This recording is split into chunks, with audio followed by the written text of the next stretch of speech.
Atër përshëndetje dhe mirë mëngjesi për gjithë ndëgjuesit e dashur të radio televizionit Fontana. Gjendemi këtu në shkollën fillore Martin Comaj në Gurakoc, ku e pam edhe vetë se edhe kryetari i komunës tashme ka kryer obligimin qytetar, e ka votu, edhe unë po du me pyet kryetarin, mirë mëngjesi.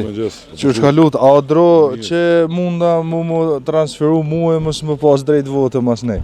Jo se di këto. Që qëtu e kumni që thojnë mëse jap dorën dikun? Se di. Kryetari, ju sa për kryet obligimin qytetar, votut. Çfarë mesazhi ki për gjithë qytetarët e komunës së Stogut? Po pas miru në ditë marrët mirë, është ditë e festë, edhe më bo thirrje se sa masovikisht më dalë edhe me kryer obligimin qytetar, është dali më i lartë qytetar që mund të pas se sa qytetar i komunës së Stogut edhe i Kosovës, këtë rast në gjithë lokale në krejt Republikën e Kosovës. Me falendëru për sjelljet, me falendëru për edukatën edhe kulturën e lartë qytetare treguame, diçka më shumë. A ki ndonjë informacion, a i hap gjitha qendrat e votimit me ku, a ka pas ndonjë ekces ose diçka? Jo, fatmirësisht ekses jo, asnjë vetëm.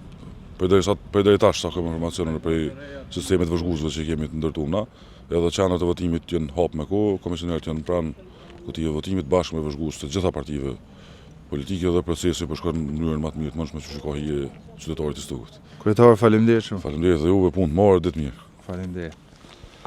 Ishim me kryetarin e komunës së Stogut, cili edhe herë siç thash më parë ka kryer obligimin qytetar edhe ka votu si gjithë tjerë.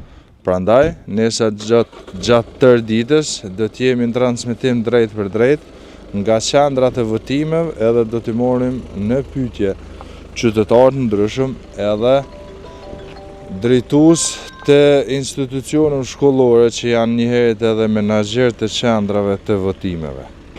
Ju falenderojmë dhe atëherë mirëmbëjtje.